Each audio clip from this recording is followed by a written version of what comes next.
Subscribe कीजिए ध्येय IAS channel को और बेल आइकन को दबाइए लेटेस्ट वीडियो सबसे पहले देखने के लिए।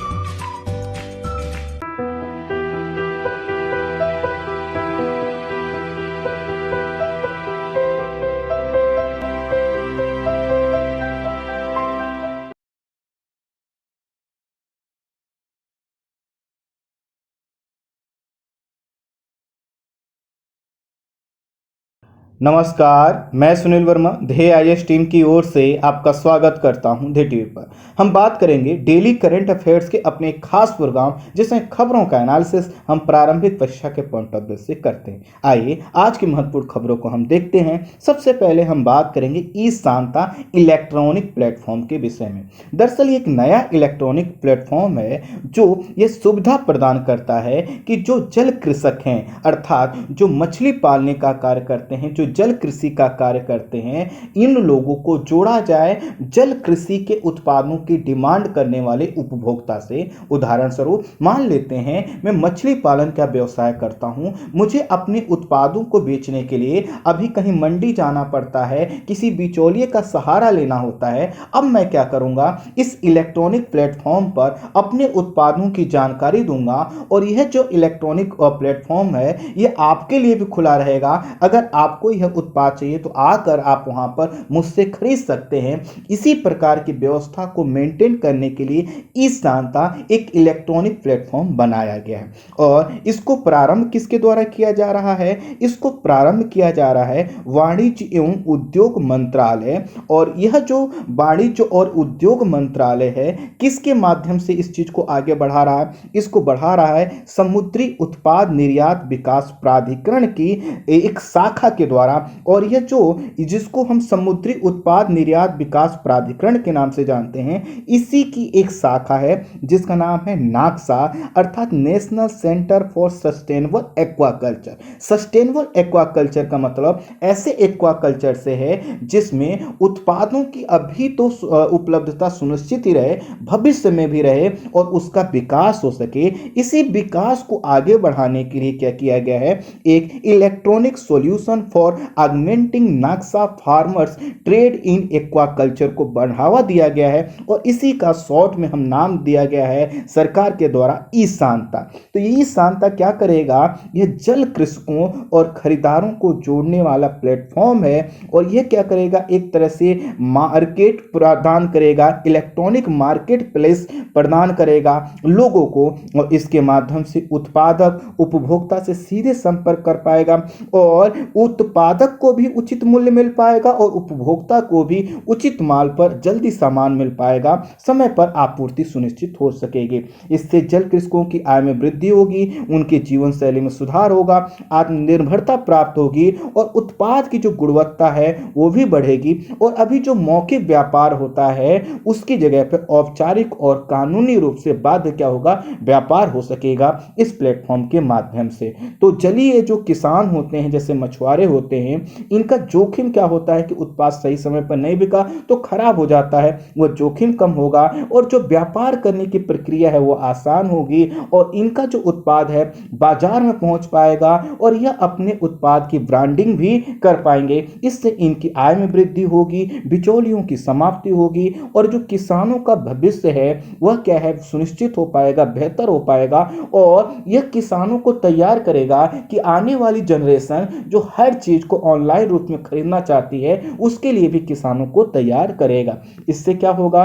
किसान और निर्यातक के बीच क्या होगी? नगदी रहित और पेपरलेस ट्रेड का व्यवस्था सुनिश्चित हो पाएगी। जैसे मान लेते हैं उत्पाद को बेचना है और उस उत्पाद की रकम प्राप्त करनी है, सब कुछ यहां पर हो पाएगा और वो पेपरलेस होगा, सब कुछ इलेक्ट्रॉनिक होगा, तो मिनटों सेकेंडों में पूरा काम हो जाया करेगा।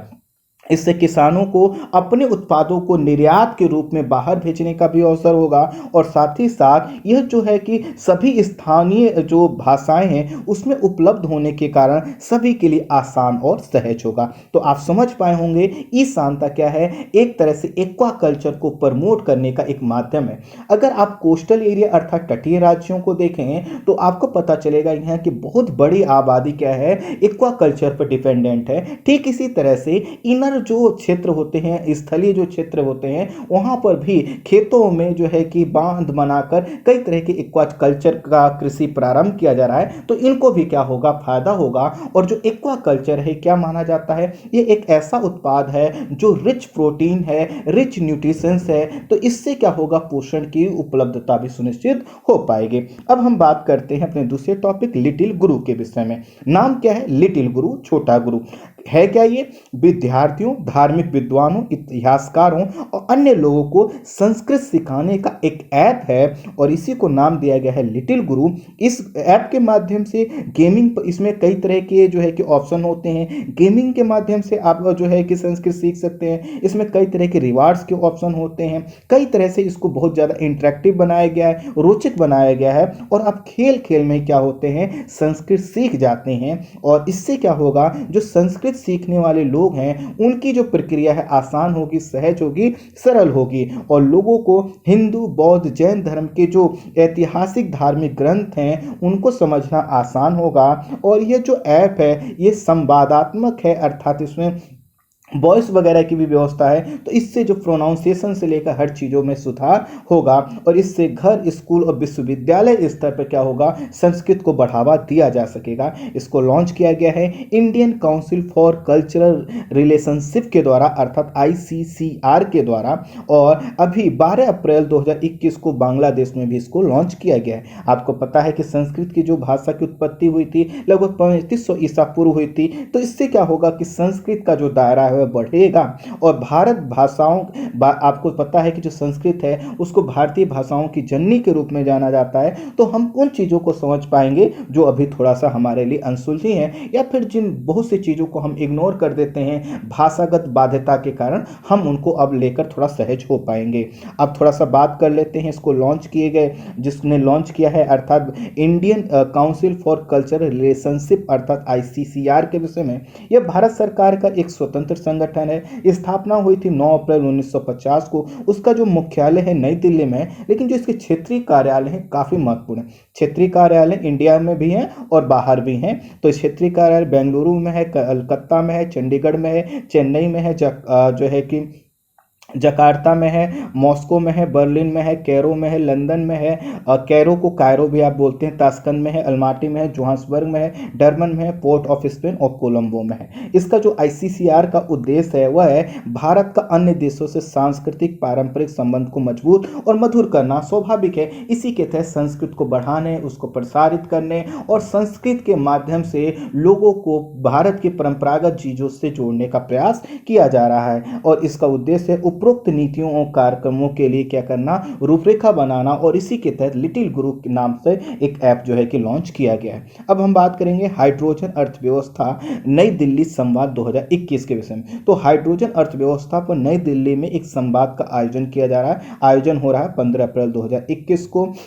तो आज आप डेट देख सकते हैं। इसका जो आयोजन किया जा रहा है द एनर्जी फोरम, जो कि पेट्रोलियम और प्राकृतिक गैस मंत्रालय के अधीन में आती है, प्लस द एनर्जी फोरम के साथ एक और जो है कि Federation of Indian Petroleum Industry, इन दोनों के द्वारा मिलकर हाइड्रोजन अर्थव्यवस्था पर नई दिल्ली में एक संवाद का आयोजन वर्चुअल रूप में किया जा रहा है। उद्देश्य यह जो संवाद है इसमें यह है कि जो उभरता हुआ हाइड्रोजन इकोसिस्टम है इसके लिए कैसे हम आगे बढ़ें, कैसे साझेदारी को आगे बढ़ाएं, कैसे हम सहयोग करें, इसके लिए किस तरह के संगठन की आवश्यकता है, इस पर बातचीत की जा सके। आपको पता है कि जो हाइड्रोजन है इसको भविष्य की ऊर्जा के रूप में देखा जा रहा है। इसीलिए आने वाले समय में कैसे हम हाइड्रोजन के माध्यम से अपनी एनर्जी सिक्योरिटी सिक्योर कर सकते हैं, क्लाइमेट चेंज की प्रॉब्लम को हम जो है कि रोक सकते हैं, कैसे आने वाले समय में हम हाइड्रोजन की जो टेक्नोलॉजी है उसको जो है कि सहज बना सकते हैं, सस्ता बना सकते हैं, किफायती बना सकते हैं। इसके लिए क्या किया जा रहा है, ये संवाद का आयोजन किया जा रहा है। ये पहला इस प्रकार का राउंड टेबल अर्थात गोलमेज का आयोजन है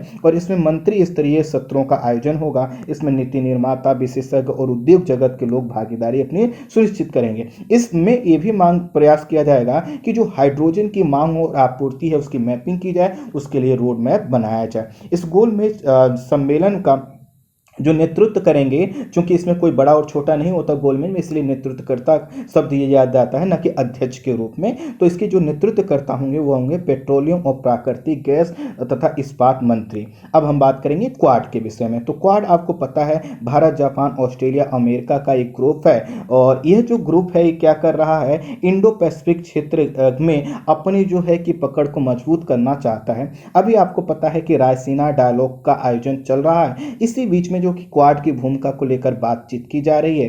तो ये जो क्वाड जो क्षेत्र है, इसमें शब्द यूज किया जाता है, किसके लिए महत्वपूर्ण है, इंडो पैसिफिक। जब हम शब्द यूज करते हैं इंडो पैसिफिक, तो इसमें 36 देश आते हैं और विश्व का लगभग 44% एरिया इसमें कवर होता है। इसकी नींव रखी गई थी जापान के प्रधानमंत्री शिंजो आबे के द्वारा, और यह 2007 में रखी गई, लेकिन 2008 में ऑस्ट्रेलिया इससे बाहर हो गया, फिर सुस्त अवस्था में चला गया, लेकिन 2017 में फिर से क्वाड 2.0 के माध्यम से इसको आगे बढ़ाया गया। उद्देश्य इसका यह है कि हिंद प्रशांत क्षेत्र में आपदा पर नियंत्रण किया जाए, नागरिक कार्यों को बढ़ावा दिया जाए। जैसे कि अगर आपको याद हो तो 2004 में जो सुनामी आई थी, उसके बाद से इसको काफी बल मिला था कि हमारे पास एक ऐसा संगठन होना चाहिए जो इस तरह की आपदाओं में सहयोग के लिए आगे आ सके। लेकिन इसका जो है कि सैन्यकरण करने की भी बात आती है, और सैन्यकरण करने की बात इसलिए आती है ताकि चीन के सैन्यकरण को रोका जा सके।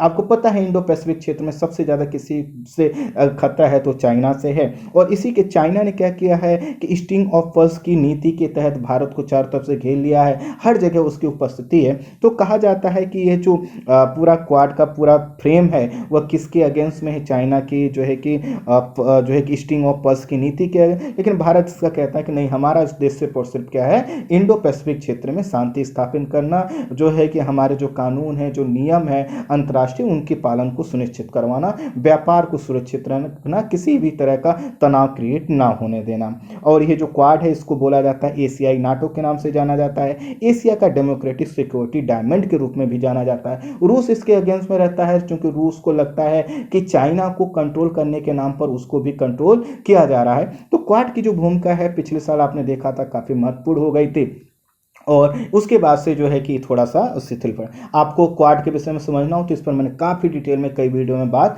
कर रखा है, आप उसको देख सकते हैं। इसका जो फिर हम बात करते हैं अगले टॉपिक पर, S-400 मिसाइल डिफेंस सिस्टम। ये क्या है, एक एयर डिफेंस मिसाइल सिस्टम है जिसको रूस के द्वारा विकसित किया गया है। सतह से हवा में मार करने वाला जो सिस्टम है ये दुनिया के सबसे बेहतरीन सिस्टम में से एक माना जाता है। S-400 क्या है, S-300 का अपडेटेड वर्जन है। यह क्या है, न सिर्फ इसको जैसे शब्द डिफेंस सिस्टम, तो इसमें मिसाइल भी है, इसमें लॉन्चर भी है, इसमें राडार भी है, और इसमें जो है कि कमांड सेंटर है, अर्थात पूरा एक मिसाइल शील्ड है, एक पैकेज है पूरा, और ये हर तरह से क्या करता है, दुश्मन के छक्के छोड़ाने की काबिलियत रखता है। ये जो आपका S-400 मिसाइल सिस्टम है, ये 400 किलोमीटर के दायरे में क्रूज मिसाइल आ जाए, कोई बैलिस्टिक मिसाइल आ जाए, या कोई 5वीं पीढ़ी का फाइटर जेट आ जाए, उसको भी नष्ट करने में ये सक्षम है। ये एक साथ 3 मिसाइलें और प्रत्येक चरण में 72 मिसाइलें को जो है कि छोड़ता है, और 36 लक्ष्यों पर एक साथ क्या कर सकता है, सटीकता से निशाना साध सकता है। आपको पता है कि चीन के बाद भारत दूसरा खरीदार है। चीन को 2018 में ही मिल चुका था, भारत को भी यह अगले इसी साल मिलने वाला है, लेकिन उस पर कयास लगाए जा रहे हैं कि मिल पाता है कि नहीं मिल पाता। क्योंकि आपको पता है तो अभी कुछ समय पहले अमेरिका ने क्या किया था, तुर्की पर प्रतिबंध लगाया था। तुर्की पर जो प्रतिबंध लगाया था एक कानून के तहत लगाया गया था जिसका नाम है कार्सा। कार्सा का फुल फॉर्म होता है countering America's adversaries through sanction act. यह दरअसल क्या है, कार्सा क्या है, एक एक्ट है जिसको लाया गया था 2017 में। इसका उद्देश्य यह है कि अगर कोई देश क्या करता है, अमेरिका के हितों को नुकसान पहुंचाता है, जैसे इसके नाम से भी आप समझ सकते हैं, उसको क्या किया जाए, काउंटर किया जा सके। तो रूस से अगर हम मिसाइल डिफेंस सिस्टम खरीदना चाहते हैं तो उस पर क्या है, प्रतिबंध लगाता है ये। तो इसी के कारण बार बार भारत के ऊपर भी कहा जाता है कि ऐसा ना हो कि भारत जैसे ही खरीदे तुरंत उस पर भी प्रतिबंध लग जाए। क्योंकि डोनाल्ड ट्रंप के साथ भारत की जो म्यूचुअल अंडरस्टैंडिंग थी वो ज़्यादा अच्छी थी। अब जो म्यूचुअल अंडरस्टैंडिंग है वो थोड़ा उतनी अच्छी नहीं दिखाई दे रही, इसलिए चर्चा में बना हुआ है।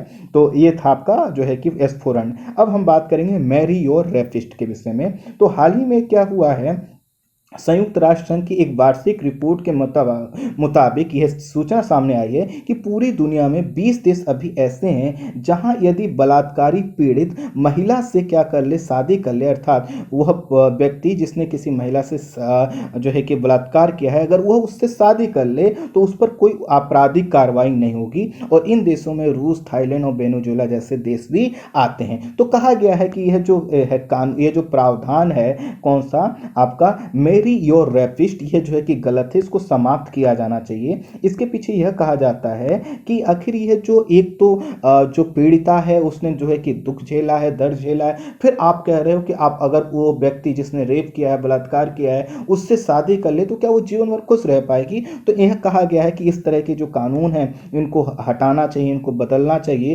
क्योंकि इससे क्या होता है, मानसिक शोषण के साथ साथ जीवन भर का एक शोषण प्रारंभ होता है। जो शादी और विवाह की जो परंपरा है वो समानता में और खुशी में होती है, ना कि इस तरह के पनिशमेंट के तौर पर। तो इसी के कारण ये चर्चा में बना हुआ है।